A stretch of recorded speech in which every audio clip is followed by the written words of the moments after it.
We've tried a lot of Dutch food since moving to the Netherlands, but we haven't enjoyed all of it.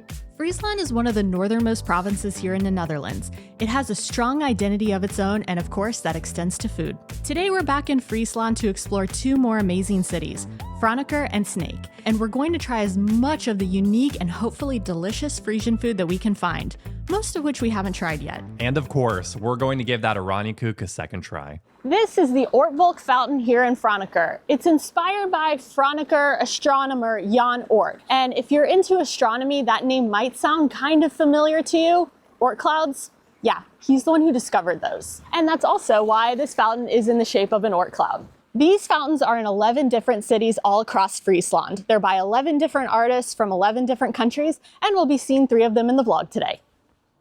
If you had to guess, what do you think this is? Another cute little Dutch house? Nope, it's a planetarium. This is the oldest working model of the solar system in the entire world. It was built in 1781 by Eisinga in response to fears here in the Netherlands that the planets were going to collide. It's called an orrery, and yes, it's still functioning today. Orrery. Orrery. Is that what you said? Orrery. You all right? Yeah, you gotta put your feet on them sideways. Wow, there's number 4 here. Over there has an adjustment for leap day. Oh, like wow. that's specifically the adjustment for leap day. I had to use it this year. Yeah. I walked in here thinking the planets were going to collide, but now, thanks to the tracks that are clearly shown here, I'm going to walk out of here confident, knowing that we have lunch plans, and we're going to make those lunch plans because the planets won't collide before then. We are at Bakkerij Siesling, and we're here to get lunch and our first Frisian treats today. I think we got a lot of food. We got a ton of food. Where do we start? I think we should start with the saucijzenbroodje. All right. Did you say there was like something special about this one?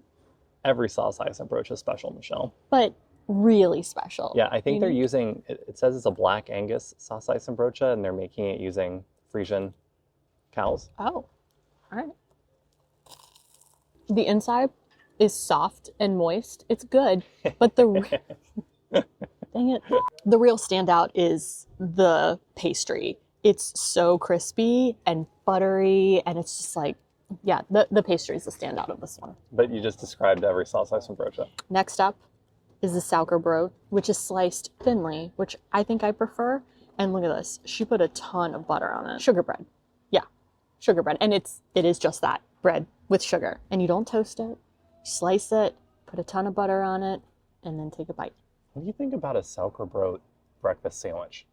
A little bacon or a little sausage and like an egg, a little cheese. Okay, that sounds amazing because I also just got like a little bit of a savory seed on the side from where she cut it, and they mixed together, and it actually tastes really good. It's super sugary, but not every single bite is really sugary. It's just when you get one of those like crunchy sugar crystals in it, you feel it like crunch in between your teeth. I think the butter is the secret to success here. Mm-hmm. Yeah, it just adds like it cuts the sweetness. Mm-hmm. It adds like a little bit of savory, creamy feeling in your mouth when you're eating it. And like the kind of tangy dairy flavor. Time for some oranjekoek. This is another Frisian treat we've had before.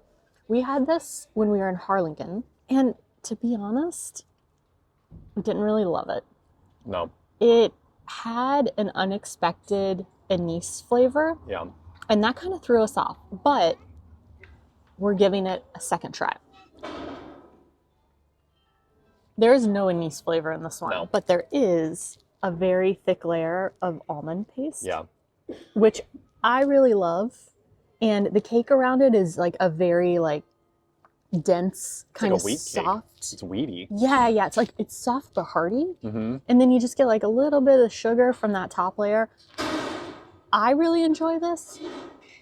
There was a guy in a work van here, and he came over. He was on our side, and he was like being very loud, and we had to pause. And now he just crossed the street. And now he's being loud on that side.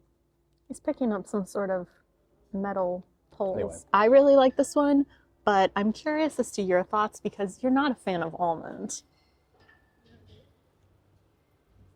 I like it. Oh yeah? Yeah, it's really good. It's not very sweet, which I really like. The almond paste is actually really complementary to the weedy pastry. Maybe our palates have evolved, but to me, this tastes very different I than don't the first taste one any we of had. these. No. Yeah. If someone put those both side by side and said this is the same thing, I They're would totally be like, different. no. Yeah. Thumbs up. Yeah, it's very good. How many stroopwafels? Um, I'm going to go 4.5. yeah, I'm gonna go 4.5 stroopwafels too. I did not expect there to be an oranjekoek redemption today.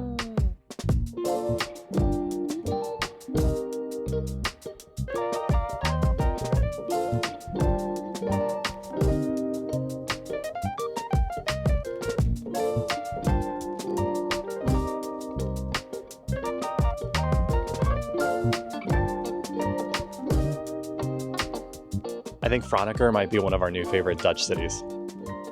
I'm not exaggerating at all. This city is gorgeous. And the bakery was really great.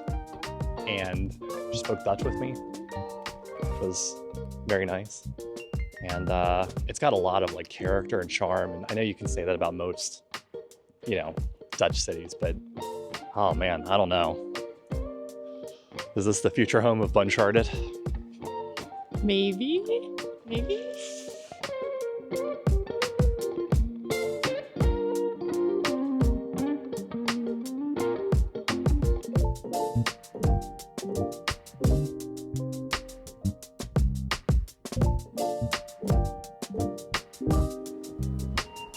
And since we are changing trains in Leeuwarden anyway, we wanted to go see another one of the fountains. And this fountain depicts two gigantic children with their eyes closed dreaming.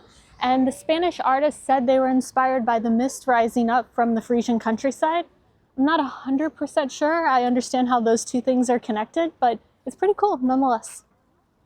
And for those of you that don't know, we've actually been here before along with Terschelling and Harlingen as a part of our Friesland series last year. We went mudflat walking, which was super cool. So if you haven't seen those yet, be sure to check them out after this one. All right, it's time to go to Sneek. Okay, we have arrived in Sneek, and it's kind of interesting that on the train, every stop, they announce the name of the stop in, Dutch, but then they also announce it in Frisian. I think people still speak pretty frequently here in Friesland. A lot of y'all have been asking us to visit Sneekbeek, which is a thing we'll talk about a little bit later, and that's today.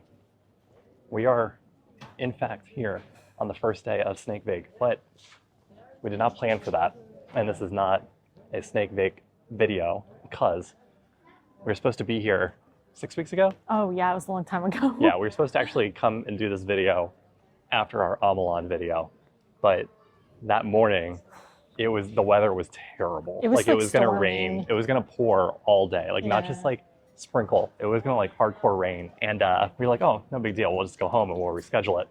Well, the train line between, I think, Zwolle and Leeuwarden was just completely closed for maintenance for, I want to say 2 weeks, but we're here today. And it happens to be Sneekbeek, which is good. Just trying to explain why this isn't a Sneekbeek vlog.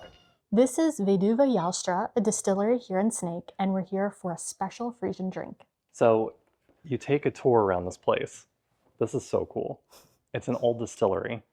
And upstairs, they've got all these different liquors that you can try. And of course, we're here to try Beerenburg. Beerenburg. Thank you, Michelle. Yeah. Okay, so I think Beerenburg is made by mixing different herbs into jenever. But... And I think that we're going to be starting today with what appears to be, according to this, the original Crowden pocket. I think this is the original. It's the Beerenburg Noble and Echt. 32%. You ready? Just a teensy sip. I mean, you gotta get your €1 worth. You need a teensy sip. That's enough. That's enough? Well, I want to try a bunch of them, Oh, geez.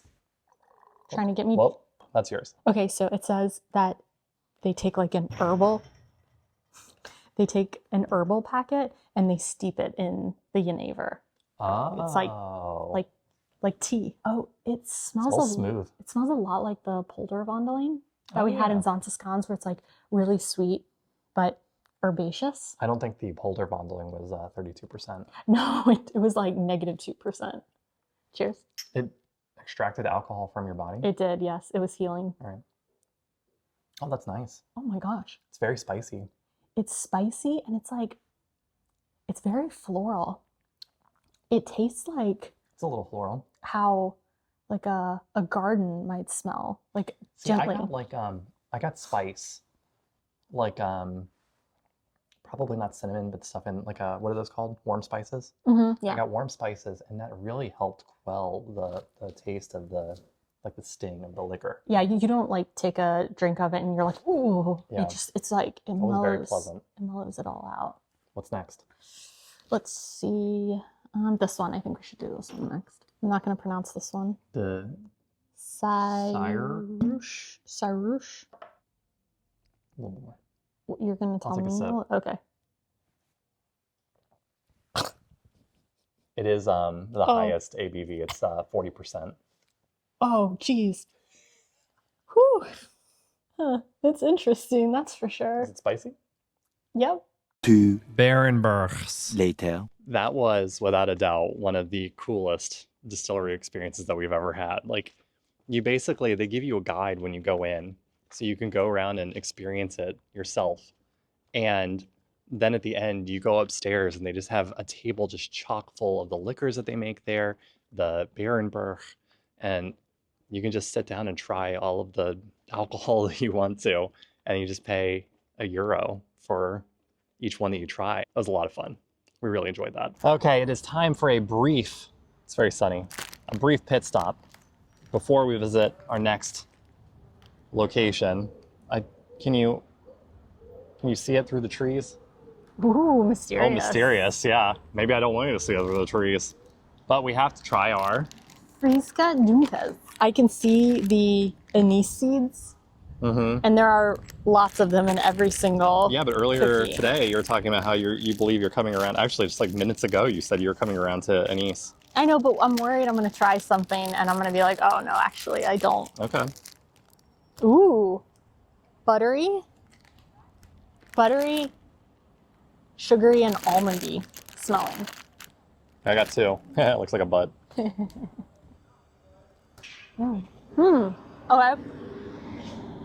Way crunchier than a butter cookie. The texture is nothing like a butter cookie, No. but it does have like a subtle butter flavor. Definitely get the anise seeds, which is nice. And I also like how they're adding like a little bit of texture to it too. Oh yeah.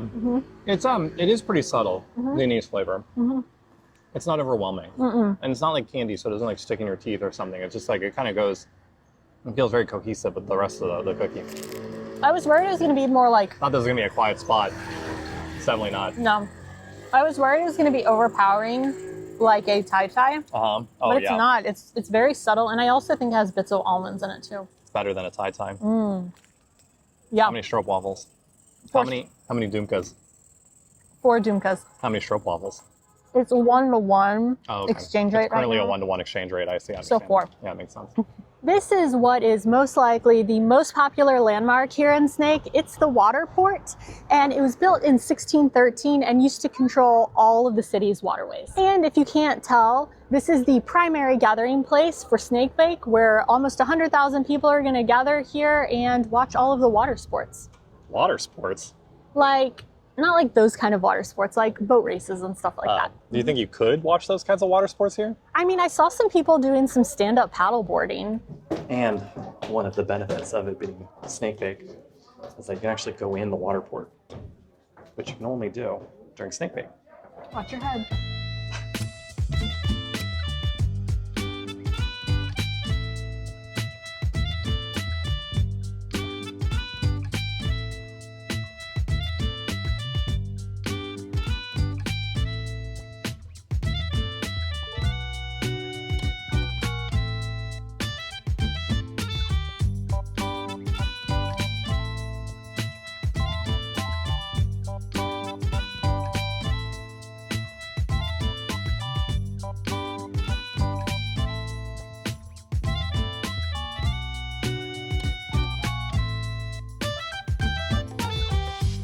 Okay, so I know we promised y'all 3 fountains in this video. And people come to the Uncharted channel for that sweet fountain content, but today we're we have some disappointing news. We have to tell you that there are only going to be 2 fountains because the one here in Sneek is missing.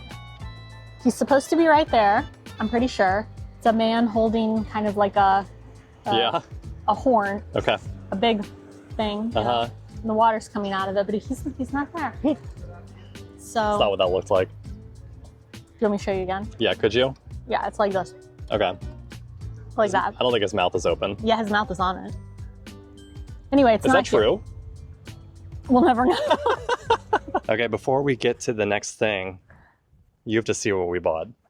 We went to a souvenir shop, which is something we don't really ever do. Only when we're compelled to do so. And we were compelled this time. Yes.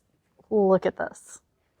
How great of a toad is this? This is amazing. We went to Korebloem Skafsma for another Frisian treat. These are Beerenburg bonbons. Look how pretty they are. They are very pretty. I'm curious how this is gonna taste compared to the Beerenburg that we straight drank earlier. Straight drink. Straight up drank, yo. I've always wanted to get these bonbons from a bakery. The Beerenburg ones? No, just the pretty ones. They have them at Vonderstera by us. And they've always piqued my interest. Just smells like milk chocolate. Ambiguous filling. Kind of like an ambiguous taste too. I think it tastes kind of herbal, maybe a little bit. Maybe I just had too much and my palate is numb. You want the whole thing? Uh-huh. Oh my gosh. We almost lost it. You have it? Mm-hmm. Okay. There's definitely Beerenburg in this. Okay. Okay. I think they're mixing chocolate mousse with Beerenburg, and that's the filling, Beerenburg. Oh. And then they cover it, but like I'm getting the, as someone who never drinks, I am extremely sensitive to strong alcohol, and they're 100% mixing like mousse with Beerenburg. Yeah, then my palate is probably like dull from actually just drinking so much of the liquor. There's one last Frisian delicacy that we have to try before we wrap up our video. We're here for some Frisian mustard soup with Frisian drogeworst. Oh, and by the way, we're at Het Gerechtshof Proof Locale. This is a bit unexpected, but it's actually in the soup. Whoa. It's in the mustard soup. What a treat. I'm very excited about trying this. Frisian mustard soup with drogeworst. It doesn't even look like drogeworst. No. I kind of wonder if it is. It looks like roquewurst. It does look like roquewurst. No, it's... It's good mustard soup. It's tangy, like the one in Ameland. I'm pretty sure it's a roquewurst, though. I don't think it's drogeworst. It doesn't taste at all like the drogeworst that we had in Ameland. Really? It's not roquewurst. No. Oh, it's not? No. No, it definitely, the texture is different. It's very smoky. Yeah, it's very smoky, but like the texture to me doesn't taste like, or the texture doesn't feel like a roquewurst. It's got like a bit more chew to it, which the drogeworst definitely had. And if you're curious, we also got a cheesesteak, mushroom cheesesteak thing. It looks like it's like a flatbread, and we always get fries. And it came with called a chili mayonnaise, but I think it's just samurai sauce. This is so good. It's got like fresh chives in it. Oh, fun. Yeah. And she got a porn star martini. And this is how you know you're in a party place, is because your martini is in a plastic cup. What's this? That's the Prosecco that usually comes with it. There's a lot of drogeworst in the Netherlands. It's kind of like it's a popular dry sausage here. I wrote down that they are air dried, and they tend to be dried in the northern provinces of the Netherlands, where the wind is apparently most suitable for drying sausages. So we flipped the menu over and found the appetizers, which had drogeworst. She's saying appetizers. It was on the Boral menu. No. It was on the appetizer menu, the lunch card too, yeah. So now we get to try it in its purest form. And this just reconfirms that it definitely was this in the mustard soup. You think so? Yeah. Yeah, it does looked look a lot like that. like Yeah, this. you're right. You're right. Yeah. All right, it's a little squishy. Oh, whoa. It's still smoky. A little salty. It's not quite as dry as the other drogeworst that we've tried. Yeah. It's a little on the wetter side. The one in Ameland was definitely more Dry. like a dry texture. This one is... And the one from Hema that we tried. That is true. Yeah. So which one's more real? Yeah. I can't imagine that the Hema one's super authentic, right? Do you like your sausage wet or dry? Yeah, I like a little... It was a hypothetical. So do I answer that? Yeah, Or I is guess it a you can. rhetorical question? A rhetorical question, that's the word I was looking for. Well, you'll never know. We really love visiting Friesland. It is definitely one of our favorite parts of the Netherlands, and honestly, I'd like to spend a lot more time here. It's just very far away from us in Dordrecht. It was a what, 3+ hour? Yeah. 3+ hour train ride to get here. But I would like to come back here. So where in Friesland should we go next? Or should we just return to Sneek next year and do Sneek the right way? Let us know in the comments. As always, thank y'all so much for watching, and we'll see you next week. Our video next week is going to be in Groningen. Tot dan!